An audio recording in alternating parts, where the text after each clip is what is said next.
I never thought my own mother would slap me across the face at Sunday dinner, but there I was, my cheeks stinging and my heart breaking as she screamed those words that would haunt me for years.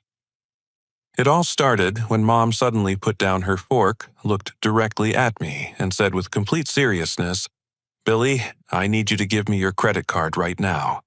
Your sister Amanda needs $250,000 immediately." When I refused and asked what the money was for, her hand flew across my face so hard it echoed through the dining room. "Get out of this house!" she yelled. Amanda just sat there smirking, nodding her agreement like I was some stranger who had overstayed his welcome. Growing up, I always knew I was different from my sister Amanda. While she got to sleep in on weekends, I was up at 6 in the morning delivering newspapers to save money for college. While she received a brand new car for her 16th birthday, I worked 2 jobs at a grocery store and pizza place to buy my own beat-up Honda. My parents called it building character, but I noticed Amanda never seemed to need any character building. Through high school and college, this pattern continued. Amanda would announce some new dream, and Mom and Dad would open their wallets. First, it was art school, which lasted exactly 1 semester, before she decided painting was too restrictive for her creative spirit. Then, it was culinary school, which she quit after 3 months because the chef instructor was too demanding. Each time, my parents would smile and say she was just finding herself while I worked nights and weekends to pay my own tuition at the state university. Now, at 28, I had finally built something solid. My computer science degree had landed me a senior software engineer position at a growing tech startup in downtown Phoenix. I owned my own 2-bedroom condo in Scottsdale, drove a reliable Toyota Camry, and had been saving religiously since my first paycheck. My bank account showed the results of years of careful planning and disciplined spending. Amanda, on the other hand, had blazed through a series of failed business ventures that my parents funded with increasing enthusiasm. There was the boutique clothing store that closed after 8 months because she refused to track inventory or manage finances. Then came the catering company that went under when she spent the equipment money on a luxury vacation to Hawaii. Most recently, she had been talking about some revolutionary new business opportunity that would make her rich beyond imagination, though she remained mysteriously vague about the details. These monthly family dinners had become exercises in endurance for me. I would sit quietly while Mom and Dad praised Amanda's entrepreneurial spirit and creative vision. They would discuss her latest projects with genuine excitement, asking thoughtful questions about her plans, and offering encouragement for whatever obstacles she faced. When they turned to me, the conversation would quickly shift to polite inquiries about my job that clearly bored them, followed by suggestions that I should be more supportive of my sister's ambitious endeavors. The morning after the dinner confrontation, I called my best friend Marcus while driving to work. Marcus had been my roommate in college and understood my family dynamics better than anyone. He listened patiently as I described the bizarre scene at the dinner table, the impossible demand for $250,000, and my mother's shocking reaction to my refusal. "Billy, there's something you need to know," Marcus said, his voice unusually serious. "I saw Amanda 3 nights ago at the Desert Diamond Casino. She was at one of the high-stakes poker tables, and man, she was losing big money. I'm talking thousands of dollars per hand. She was with this older guy in an expensive suit who kept sliding chips her way every time she ran out." My stomach dropped as Marcus continued his account. "I tried to walk over and say hello, but when she spotted me, she grabbed her purse and practically ran out of there with the guy. Billy, she looked scared when she saw me, like she'd been caught doing something she wasn't supposed to be doing. Suddenly, Amanda's mysterious new business venture and her desperate need for $250,000 began making terrible sense. This wasn't about funding some legitimate opportunity. My sister had gotten herself into serious trouble, and my parents were either completely in the dark or willfully ignoring the warning signs. I couldn't shake what Marcus had told me about seeing Amanda at the casino. Something was seriously wrong, and I needed to understand what I was really dealing with before it destroyed my family. I decided to do some investigating of my own, starting with my cousin Jake, who worked as a loan officer at a major bank in downtown Phoenix. Jake and I met for coffee the next evening at a quiet spot near his office. After I explained the situation, he reluctantly agreed to check if Amanda had applied for any large loans recently. What he found made my blood run cold. "Billy, your sister has been denied for multiple loan applications over the past 6 months," Jake said, sliding a printed summary across the table. "We're talking about applications totaling more than $300,000 from different lenders. Her credit score has tanked, and she already has significant outstanding debt that she's been defaulting on." The numbers on the paper painted a picture of someone spiraling completely out of control. Amanda owed money to credit card companies, had defaulted on a car loan, and had even borrowed against some kind of life insurance policy. According to Jake's research, her debt-to-income ratio made her essentially unbankable through any legitimate financial institution. "There's more," Jake continued, lowering his voice. "I called a buddy who works in commercial lending. Amanda approached his company 2 months ago with some story about needing emergency funding for a family medical crisis. When they asked for documentation, she got angry and stormed out of their office. Armed with this information, I drove to Amanda's apartment complex the next Saturday morning. I had been there only once before, about a year ago, when she had invited the family over to see her new place. It was a upscale complex with a pool and fitness center, the kind of apartment that would cost at least $2,000 per month in rent. When I arrived at her building, I noticed immediately that her name was no longer on the mailbox directory. I climbed the stairs to her third-floor unit and found a notice taped to the door indicating the apartment was available for lease. My heart started racing as I realized my sister had been evicted. Mrs. Patterson, an elderly woman from the neighboring apartment, opened her door as I stood reading the notice. "Are you looking for the young woman who used to live there?" she asked kindly. "She moved out about 2 weeks ago, poor thing."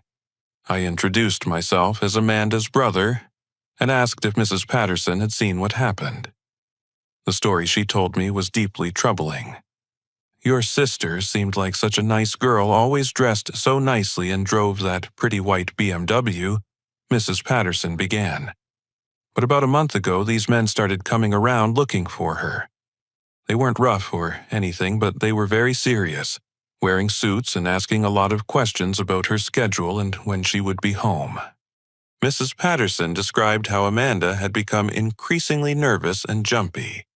She would peek through her window before leaving her apartment and had started parking in different spots around the complex instead of using her assigned space.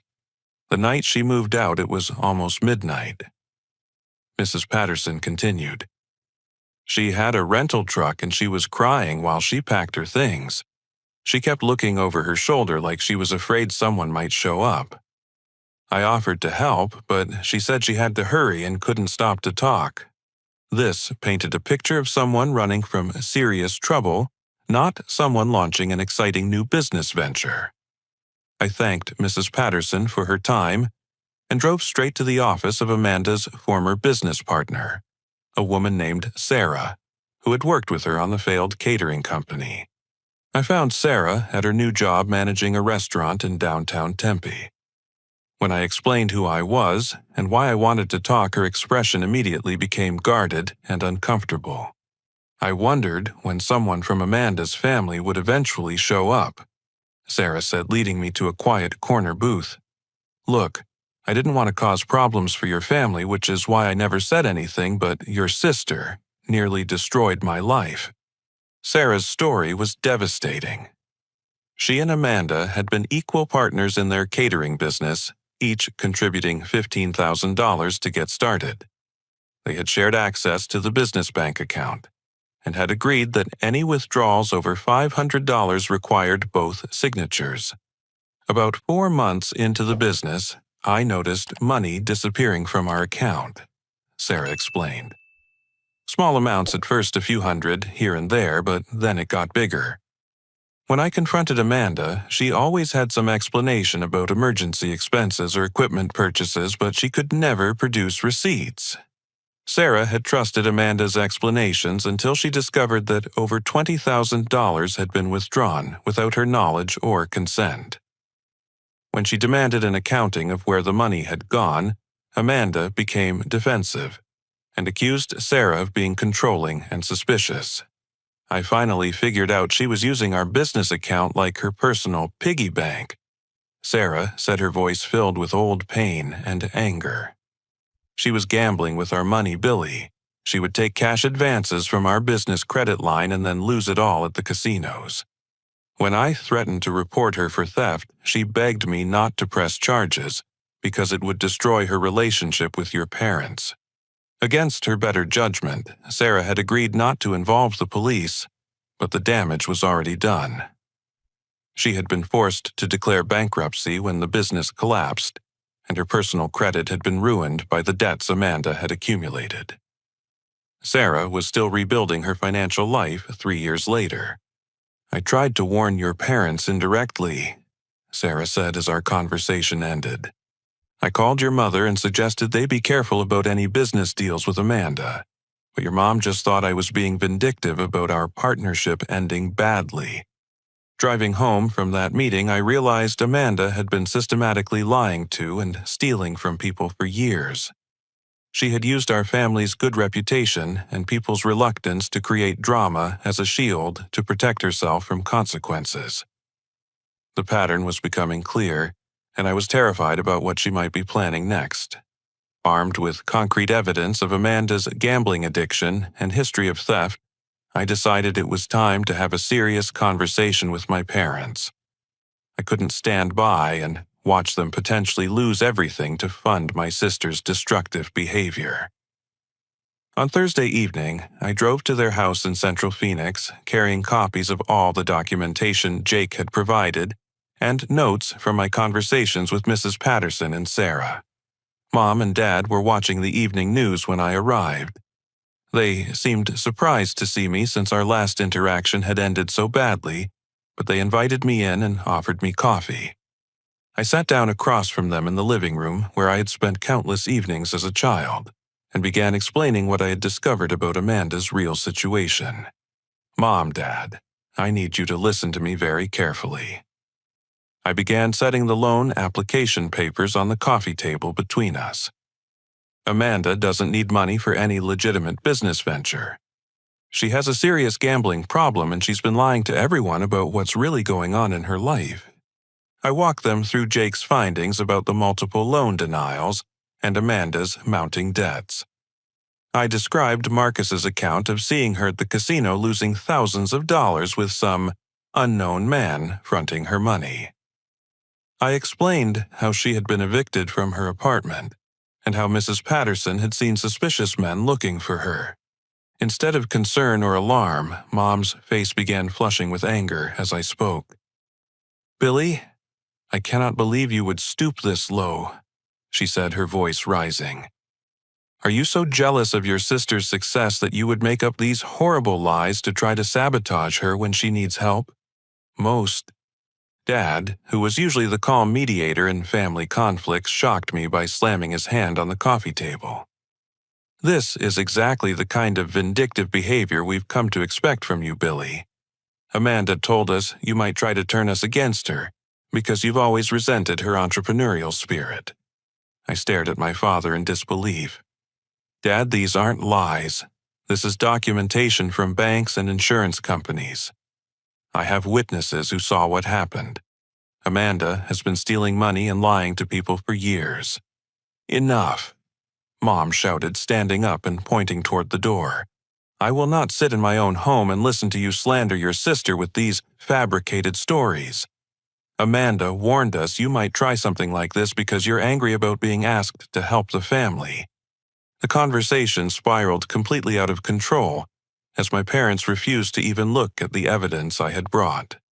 They accused me of being petty and selfish, of hiring people to create fake documents, and of trying to destroy Amanda's reputation out of spite.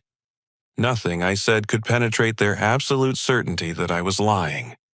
Then, Mom delivered news that made my stomach drop to the floor. Since you're so determined to believe the worst about your sister, you should know that your father and I have already taken steps to help her ourselves, she said defiantly. We remortgaged this house 2 months ago to give Amanda money for her previous business expenses, and last month we took out a second loan against our retirement savings to help her again. Dad nodded grimly. We're not wealthy people, Billy, but we believe in supporting our children when they're trying to build something meaningful. If you were in trouble, we would do the same thing for you.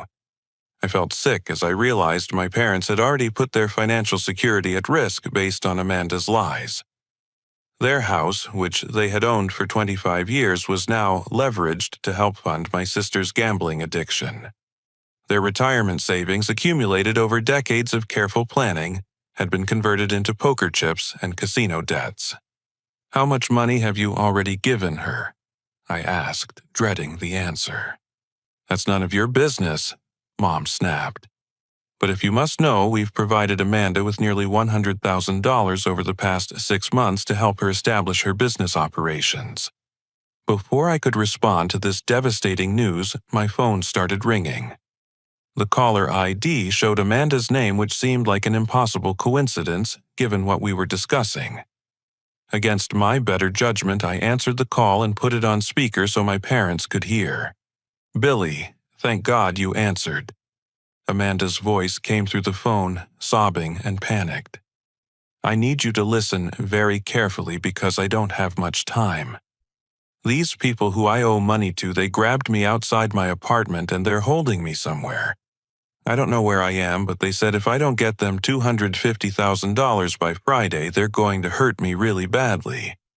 Mom gasped and reached for the phone, but I held it away from her as Amanda continued her story. They forced me to develop this gambling problem, Billy. They threatened to hurt our family if I didn't keep playing at their casino and losing money. I tried to stop, but they said they would go after Mom and Dad if I didn't keep giving them what they wanted. I know this sounds crazy, but these are dangerous people connected to organized crime. Amanda's voice was shaking with what sounded like genuine terror as she provided an account number where I needed to wire the money. She claimed her captors were allowing her to make this one phone call to arrange payment, and if I didn't transfer the funds by Friday evening, she would disappear forever. Please, Billy, I know I haven't been the best sister, but I'm begging you to save my life. These people aren't bluffing. They showed me what they did to someone else who couldn't pay, and I can't get those images out of my head. The call ended abruptly, leaving the three of us sitting in stunned silence. Mom was crying and reaching for her purse, talking about driving to the bank immediately to wire Amanda whatever money she could access. Dad was pacing the living room, muttering about calling the police and demanding they find his daughter. But something about Amanda's story didn't feel right to me.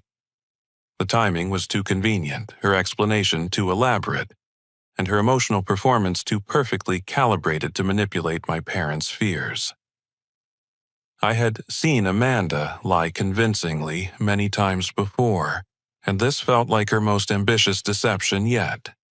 Mom, Dad, please don't do anything hasty, I said, trying to remain calm while my mind raced.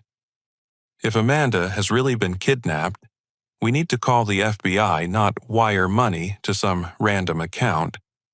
Real kidnapping victims don't get to make lengthy phone calls to negotiate payment terms. My parents looked at me with disgust and disappointment that cut deeper than any physical blow could have. Billy, your sister is in mortal danger, and all you can think about is protecting your precious money, Mom said with contempt. Amanda was right about you. When it really matters, you only care about yourself. Dad delivered the ultimatum that would haunt our relationship for years. Son, your mother and I have made our decision. We're going to do whatever it takes to bring Amanda home safely. If you're not willing to contribute the money she needs to save her life, then you're not welcome in this family anymore. We'll find another way to get the money, but we won't forget that you abandoned your sister when she needed you most. I left my parents' house that night knowing that our relationship had been fundamentally broken. They had chosen to believe Amanda's increasingly elaborate lies over evidence and logic, and there seemed to be no way to reach them. As I drove home through the quiet Phoenix streets, I wondered how my family had become so dysfunctional that enabling destructive behavior was considered love, while asking for truth and accountability was treated as betrayal. I couldn't shake the feeling that Amanda's kidnapping story was an elaborate manipulation designed to extract money from our family before anyone could investigate her real situation further. The timing was too perfect, and her account of being forced into gambling addiction by organized crime sounded like something from a movie rather than reality. I decided to take her claims seriously enough to report them to the proper authorities, which would either help rescue her if she was telling the truth, or expose her lies if she was running another con. The next morning, I called the Phoenix Police Department and asked to speak with someone about a possible kidnapping. I was transferred to Detective Maria Rodriguez, who listened carefully as I described Amanda's phone call and her claims about being held against her will by people connected to gambling debts. "Mr. Thompson, I appreciate you calling this in, but I need to share some information with you that might change your perspective on this situation," Detective Rodriguez said, after I finished explaining the circumstances. "We've actually been investigating your sister Amanda for several months now as part of a broader fraud investigation." My heart started pounding as Detective Rodriguez continued. "Amanda hasn't been kidnapped, Billy. She's been voluntarily working with a group of con artists who specialize in defrauding family members and friends through elaborate emergency scenarios. We have her under surveillance, and she's been actively participating in planning these schemes. Detective Rodriguez asked me to come to the police station to discuss what I knew about Amanda's recent activities and to provide any documentation I might have about her financial situation. When I arrived 2 hours later, she showed me evidence that completely shattered my understanding of what my sister had become. This is surveillance footage from yesterday afternoon, about 4 hours before Amanda made that panicked phone call to you," Detective Rodriguez said, turning her computer monitor toward me.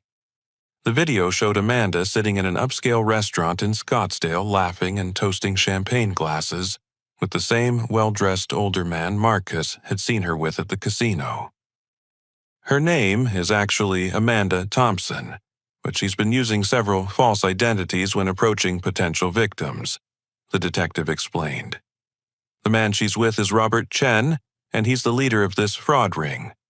They identify people with money and strong family bonds, then create elaborate crisis scenarios designed to extract large sums quickly before anyone can investigate too thoroughly. Detective Rodriguez showed me files on 3 other families who had fallen victim to Amanda's schemes over the past year. In each case, Amanda had befriended someone with wealthy relatives, then manufactured emergencies requiring immediate large cash transfers. She had claimed to be dying of cancer while asking one family for experimental treatment money.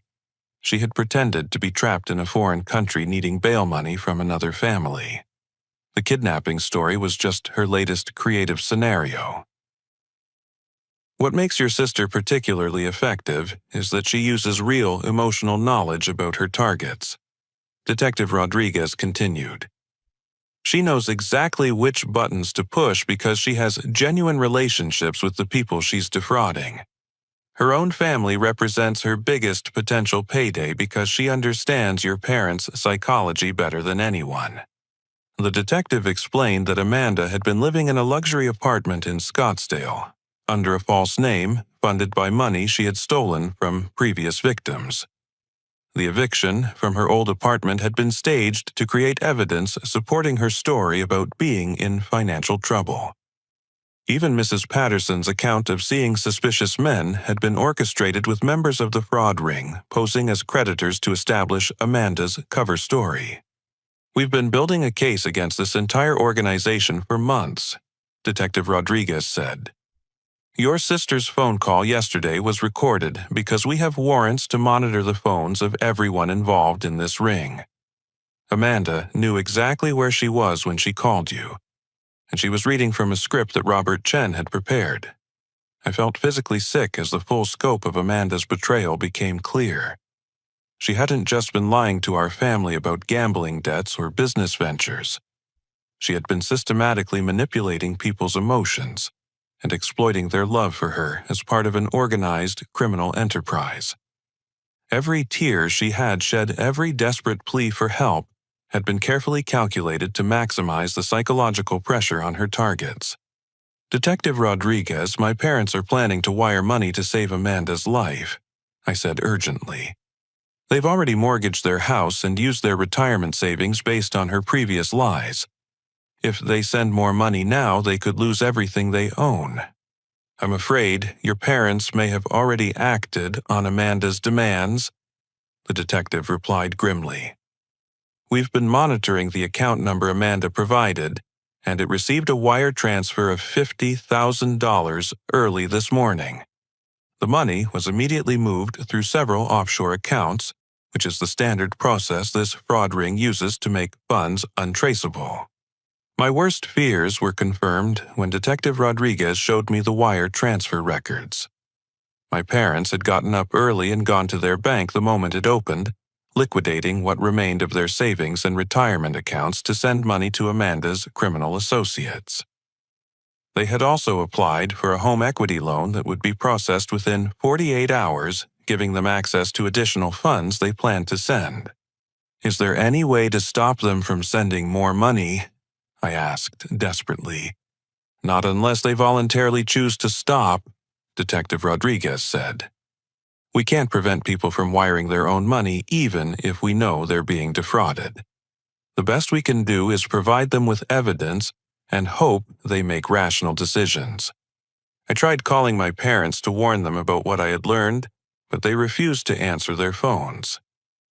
When I drove to their house, they wouldn't come to the door, though I could see them peering through the curtains. I left multiple voicemails explaining that Amanda was involved with criminals and that the police were investigating her, but they apparently interpreted these messages as more evidence that I was trying to sabotage my sister. By the end of the week, Detective Rodriguez informed me that my parents had successfully obtained their home equity loan and had wired an additional $200,000 to accounts controlled by Amanda's criminal organization.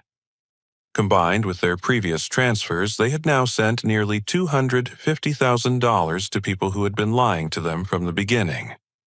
Your parents have been in contact with Amanda several times since the initial kidnapping call, Detective Rodriguez told me during a follow-up meeting. She's been providing them with updates about her situation and expressing gratitude for their help. They believe they're participating in ongoing ransom negotiations, but they're actually just being strung along until the criminals have extracted everything possible. The detective showed me additional surveillance footage of Amanda celebrating at expensive restaurants and shopping at high-end stores, clearly enjoying the money she had stolen from our family. In one particularly painful video, Amanda was shown laughing while describing to Robert Chen how easy it had been to manipulate our parents' emotions.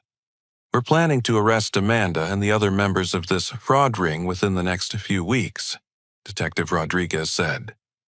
When that happens, your parents will finally see evidence that their daughter has been lying to them. Unfortunately, by then, they may have lost their house and most of their retirement savings. I realized that my parents had chosen to believe Amanda's lies not just over my warnings, but over basic logic and common sense. They were so invested in seeing her as a victim rather than a predator that they couldn't process any information that contradicted their narrative. Amanda had exploited their parental love and turned it into a weapon against their own financial security. Watching my parents destroy their financial future while refusing to acknowledge reality was agonizing, but I decided to make one last attempt to save them from complete ruin. If Amanda was running an organized fraud scheme, I needed to find a way to get her to admit the truth on record, creating evidence so compelling that even my parents couldn't dismiss it. I called Amanda's number expecting it to go straight to voicemail, but she answered on the second ring. Her voice sounded cheerful and relaxed, completely different from the terrified tone she had used during her supposed kidnapping call. "Billy, I'm so glad you called," she said warmly. "I wanted to thank you for helping convince Mom and Dad to send that money so quickly. You really came through for the family when it mattered most." I was confused by her gratitude since I hadn't encouraged our parents to send any money. "Amanda, where are you right now? Are you safe?" "Oh, I'm perfectly fine," she laughed. "Those people released me as soon as they got the payment. I'm staying at a nice hotel while I figure out my next steps. Mom and Dad are such angels for helping me out of that terrible situation." Her casual tone made it clear she had no idea I had been investigating her activities or talking to the police. I decided to take advantage of her false sense of security by proposing a face-to-face meeting where I could try to record her admitting the truth. "Amanda, I feel terrible about how I reacted when Mom first asked me to help," I said, trying to sound apologetic. "I've been thinking about it, and I realize I should have been more supportive. I'd like to meet you in person to apologize and to discuss how I can contribute to helping you get back on your feet." Amanda agreed enthusiastically to meet me the next afternoon at a coffee shop in Central Phoenix. She seemed excited about the prospect of accessing my savings account and suggested we could discuss business opportunities where I might invest in her future ventures. I spent that evening figuring out how to activate the voice recording function on my smartphone, hoping to capture evidence that might finally convince my parents they were being deceived. The coffee shop was busy when I arrived, which provided good cover for our conversation. Amanda showed up 15 minutes late, looking healthy and well-rested, despite supposedly having been kidnapped and traumatized just days earlier. She was wearing expensive clothes and jewelry that I had never seen before, clearly purchased with money stolen from our family. "Billy, you look so stressed," she said, giving me a hug as if we were the closest siblings in the world. "I know this whole situation has been difficult for everyone, but I'm just grateful it worked out okay in the end." I started by asking about her experience with the supposed kidnappers, hoping she would maintain her cover story. Instead, Amanda surprised me by dropping the pretense almost immediately. "Oh, that whole kidnapping thing was just something I had to tell Mom and Dad to get them to act quickly," she said casually, stirring sugar into her coffee. "You know how they are. They need to feel like they're rescuing me, or they get all analytical and start asking too many questions about details." I couldn't believe she was admitting her deception so openly. "Amanda, are you saying you were never actually kidnapped?" She laughed, as if I had asked whether the sky was blue. "Of course I wasn't kidnapped, Billy. That was just a story I used because I needed money fast, and I knew Mom and Dad would respond to that kind of emergency scenario. I've gotten pretty good at figuring out which approach works best with different people." Amanda went on to explain her methods with disturbing pride and enthusiasm. She described how she had spent months studying psychology and manipulation techniques, learning to identify people's emotional vulnerabilities and exploit them for financial gain. She talked about our parents as if they were particularly easy targets because of their strong desire to see themselves as loving and supportive. "The key with Mom and Dad is making them feel important and needed," she explained, completely oblivious to how horrifying her words sounded. "They've always been frustrated by how independent you are, Billy. You never give them opportunities to feel like good parents because you solve all your own problems. But I let them rescue me over and over again, and it makes them feel valuable." I asked Amanda about her previous business ventures and whether any of them had been legitimate. She rolled her eyes and described them as practice runs for more sophisticated schemes. "That catering company with Sarah was just me, learning how to manipulate a business partner," Amanda said dismissively. I took her money to fund my real education, which was learning how to read people and control their emotions. Sarah was so naive and trusting that it was almost too easy. Amanda revealed that she had been working with Robert Chen's fraud organization for over 2 years, starting with small schemes targeting acquaintances and gradually working up to larger operations involving family members. She described our parents' mortgage and retirement funds as her biggest score yet, but not her final goal. The beauty of working with family is that they'll keep giving you money even after they can't afford it, she said with chilling matter-of-factness. Mom and Dad will take out more loans, sell their possessions, and borrow from friends if necessary. They can't admit they've been fooled because it would mean accepting that their daughter is not who they thought she was. I felt like I was talking to a complete stranger who happened to share my DNA. The sister I had grown up with, despite all her flaws and selfishness, had never seemed capable of such calculated cruelty. This person, sitting across from me, was describing our parents' love as a resource to be mined until they had nothing left. Amanda, don't you care at all about what this is doing to Mom and Dad? I asked, genuinely trying to understand her mindset.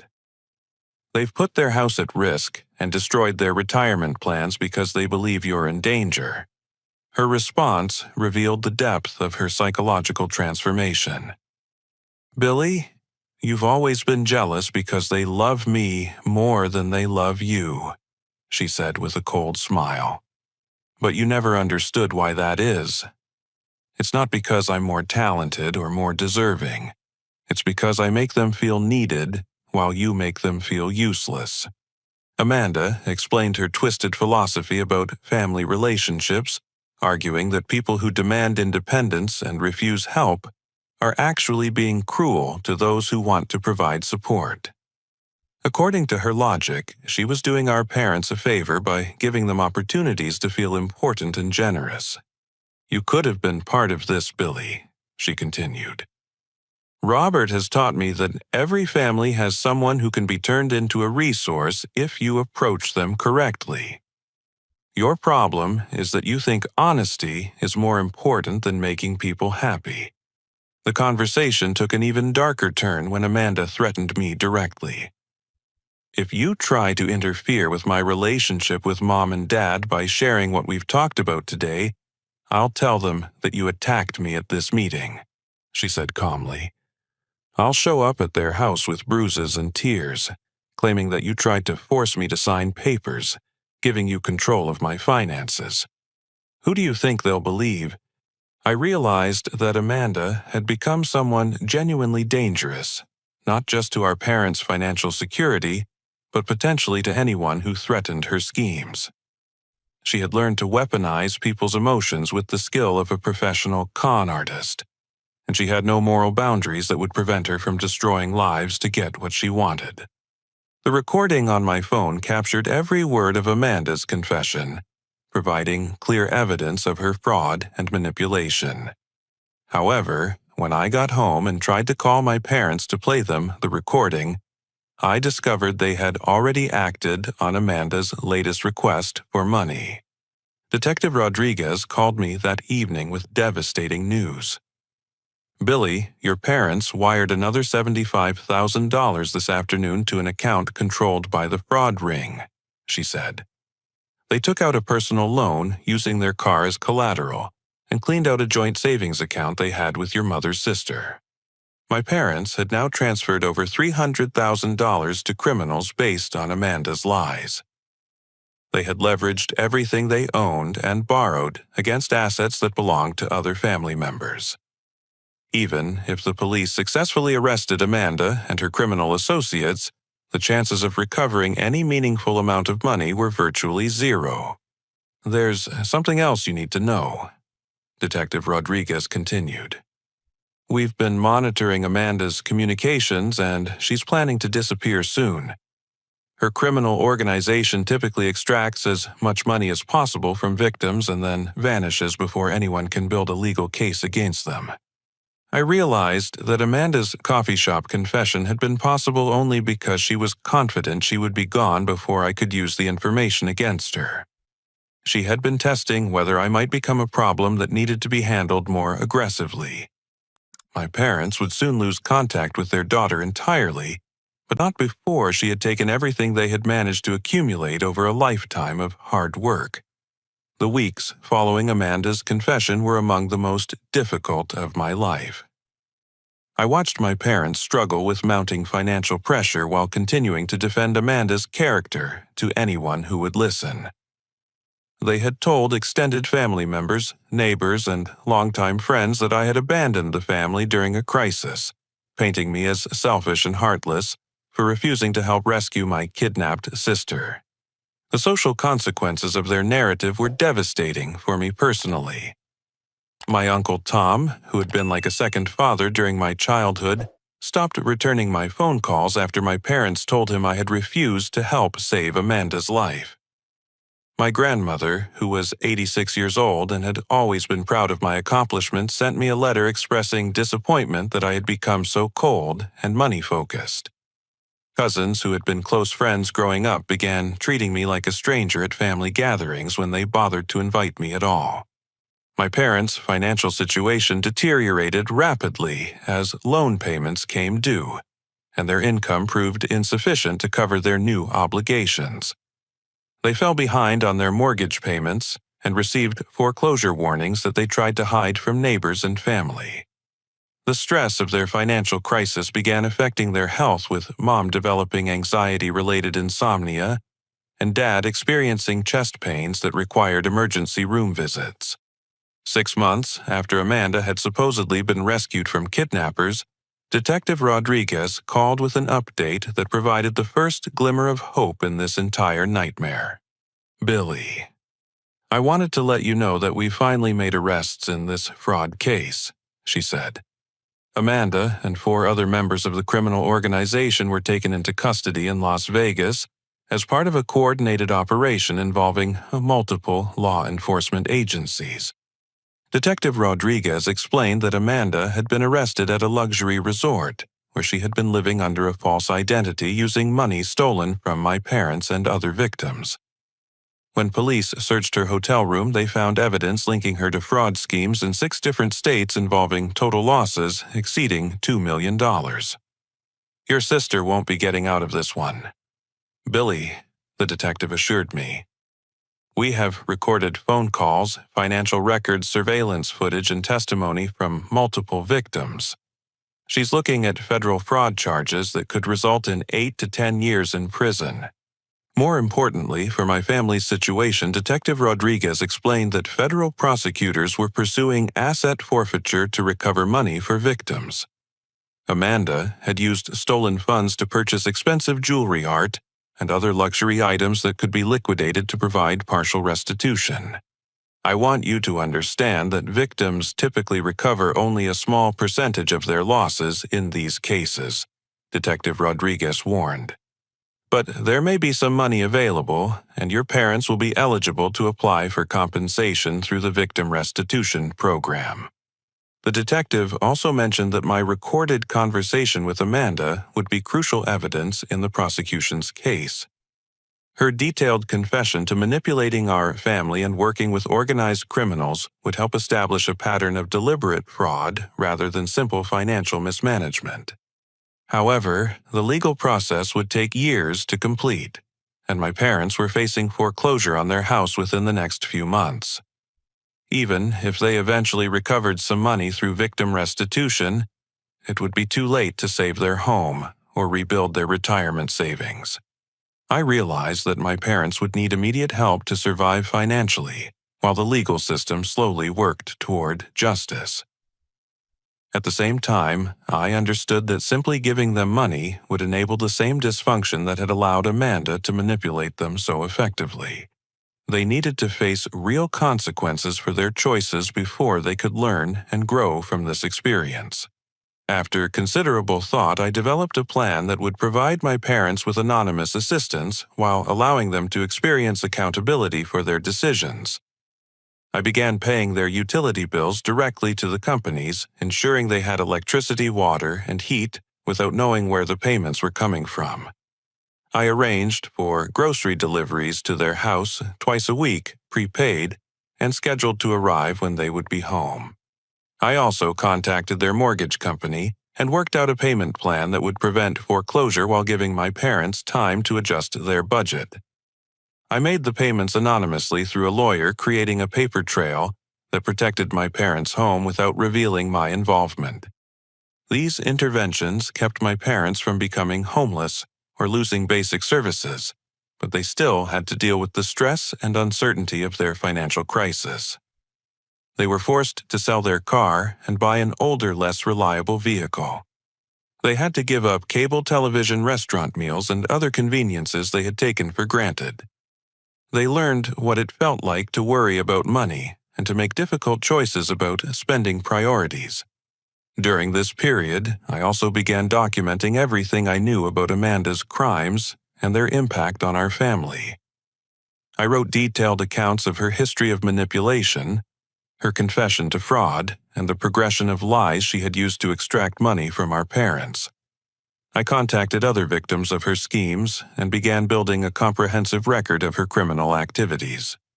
My goal was to create a resource that would help my parents eventually understand how they had been manipulated and what warning signs they had missed. I also wanted to help other families avoid falling victim to similar schemes by sharing what I had learned about the psychology of fraud and emotional manipulation. I reached out to Sarah, Amanda's former business partner, and helped her connect with Detective Rodriguez to provide testimony about Amanda's early criminal behavior. Sarah's story about the theft from their catering company business account provided important evidence about Amanda's long-term pattern of exploiting trust and manipulating people's desire to avoid conflict. Most importantly, I began the difficult process of rebuilding my own life while maintaining appropriate boundaries with my family.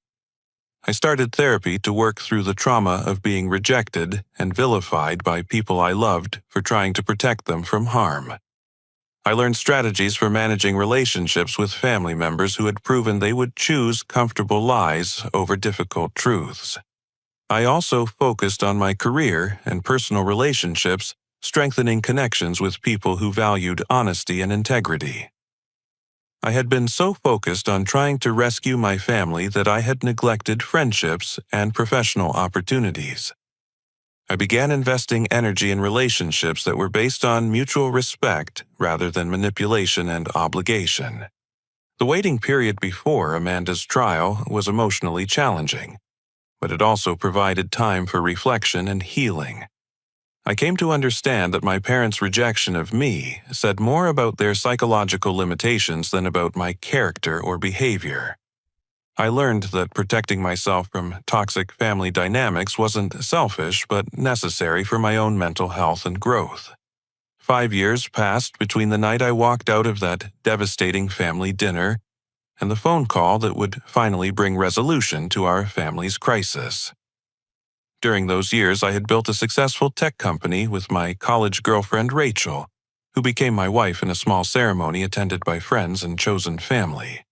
We had created a life based on honesty, mutual support, and shared values that felt completely different from the dysfunction I had grown up with. My parents had survived their financial crisis, but just barely. They had lost their family home to foreclosure despite my anonymous assistance, and had moved into a modest 2-bedroom apartment in a less expensive neighborhood. Dad had been forced to return to work part-time at age 68, taking a job at a hardware store to help cover their basic expenses. Mom had started cleaning houses for neighbors' work that was physically demanding, but provided enough income to supplement Dad's wages. The stress of their financial struggles had taken a toll on their health and their relationship with each other. They had been forced to confront the reality that their retirement dreams were gone and that they would probably need to work for the rest of their lives. However, this period of hardship had also begun teaching them lessons about distinguishing between wants and needs, and about the importance of financial planning and skeptical thinking. I had maintained minimal contact with my parents during these 5 years, sending birthday cards and holiday greetings, but avoiding deeper involvement in their lives.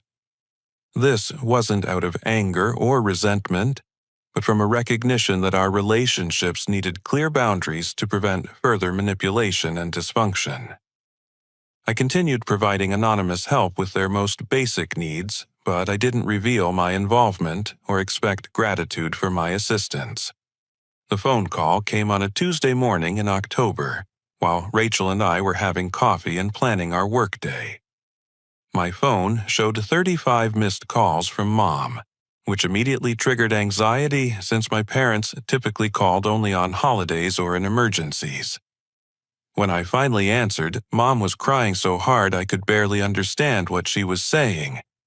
"Billy, I need to see you," she managed between sobs. "Something has happened with Amanda and your father, and I have been completely wrong about everything. We need to apologize to you, and we need to explain what we've learned." That afternoon, I met my parents at a coffee shop near their apartment neutral territory that felt safer for everyone involved. They looked older and more fragile than I remembered, worn down by years of stress and hard work. But there was something different in their eyes, a clarity and humility that I had never seen before. "Amanda was sentenced yesterday," Dad began quietly. 8 years in federal prison for fraud and conspiracy. The judge read a statement describing all the families she had destroyed and all the money she had stolen. "Billy, she took almost $400,000 from us, and we were just one of 12 families she had targeted." Mom handed me a folder containing newspaper articles about Amanda's trial and conviction. The headlines told a story I had lived through, but my parents were only now beginning to understand. "Local woman sentenced for multi-state fraud scheme," and "criminal organization defrauded families of over $2 million. The prosecutor played a recording during the trial. Mom continued, her voice shaking. "It was Amanda talking to someone about how easy it was to manipulate us, how she had been planning this for years, and how she never felt any guilt about taking our money." I recognized the description of my coffee shop conversation with Amanda, the recording that had captured her detailed confession to fraud and manipulation. Hearing those words played in a courtroom with lawyers and judges and reporters present had finally forced my parents to confront the reality of who their daughter had become. "Billy, we threw away our relationship with our good son to protect our criminal daughter," Dad said, tears streaming down his face. "We called you selfish and heartless when you were the only person trying to save us from losing everything. We chose to believe lies instead of evidence, and we hurt you in ways we can never fully repair." Mom reached across the table and took my hand. "We know now that someone has been helping us survive these past 5 years," she said softly. "The utility payments, the grocery deliveries, the mysterious assistance with our mortgage before we lost the house. We never figured out who was doing it, but we suspected it might be you." I nodded, acknowledging my involvement without providing details. "I couldn't watch you become homeless or go hungry, even though you had rejected me," I said simply. "I needed you to face consequences for your choices, but I didn't want you to suffer more than necessary." The conversation continued for 3 hours, as my parents shared everything they had learned about Amanda's criminal activities and their own role in enabling her destructive behavior. They had attended counseling sessions for fraud victims where they learned about the psychological techniques used by con artists to exploit family relationships and emotional vulnerabilities. "We understand now that Amanda targeted us because she knew we wanted to feel important and needed," Mom explained. "She gave us constant opportunities to rescue her, which made us feel like good parents, even though we were actually enabling terrible behavior." Dad described how they had come to realize that my independence and success, which they had interpreted as rejection of their help, was actually a sign of healthy development and strong character. "You never needed us to rescue you because you had learned to solve problems and take responsibility for your life," he said. "That should have made us proud, not resentful. My parents didn't ask for money, or expect me to solve their ongoing financial problems. They acknowledged that they had made choices that led to consequences they would live with for the rest of their lives. But they wanted to rebuild our relationship based on honesty, respect, and realistic expectations rather than manipulation and fantasy. "Oh, we can't change what we've done," Billy, Mom said, as our conversation drew to a close. "But we want to spend whatever time we have left trying to be the kind of parents you deserve to have. We want to learn from our mistakes and become people you can trust and respect." I agreed to begin rebuilding our relationship gradually with clear boundaries and honest communication. I offered to help them find better jobs and more affordable housing, but only if they committed to transparency about their finances and decision-making. I also insisted that they continue counseling to work through the psychological issues that had made them vulnerable to Amanda's manipulation. Over the following months, my parents proved their commitment to change through consistent actions rather than just words. They found better-paying jobs, moved to a nicer apartment, and began rebuilding their savings through careful budgeting and financial planning. They started therapy to understand their parenting mistakes and learn to appreciate my stability instead of resenting it. We established a new tradition of monthly family dinners, where Rachel and I cooked for my parents, and we shared updates about our lives and goals. These meals felt completely different from the dysfunctional gatherings of the past, characterized by honest communication, mutual respect, and genuine care for each other's well-being. 6 months after Amanda's sentencing, we received notice that some money would be available through victim restitution, as prosecutors liquidated assets purchased with stolen funds. My parents were eligible to recover about 15% of what they had lost, enough to provide a small cushion for emergencies, but not enough to restore their retirement security. "We're grateful for anything we can recover," Dad told me when we received the restitution paperwork. "But we've learned that our happiness doesn't depend on having lots of money or living in a big house. We're happier now in our small apartment than we were when we were lying to ourselves about Amanda." The most healing moment in our reconciliation came when my parents attended Rachel's and my 5th wedding anniversary celebration. They had missed our original wedding because they were estranged from me at the time, but they were able to be present for our anniversary renewal of vows. Seeing them celebrate our relationship and express genuine pride in the life we had built together felt like a gift I had never expected to receive. Amanda wrote letters from prison that none of us chose to read.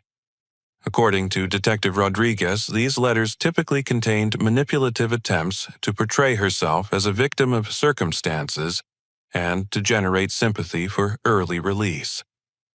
We decided that maintaining no contact was the healthiest choice for everyone involved.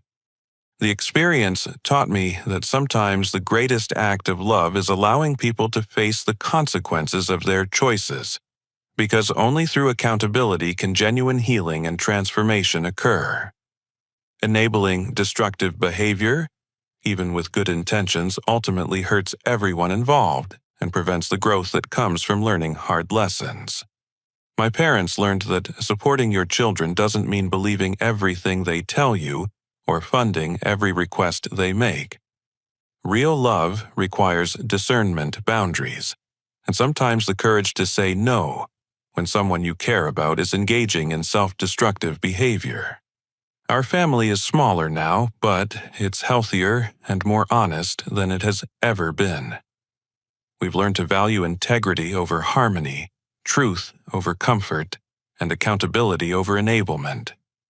The painful journey through Amanda's betrayal and its aftermath ultimately brought us closer together by teaching us what authentic family relationships should look like. Rachel and I now have 2 young children who are growing up in a family environment, characterized by honesty, responsibility, and unconditional love that doesn't excuse harmful behavior. My parents are devoted grandparents who have learned from their mistakes and are committed to supporting healthy development rather than enabling dysfunction.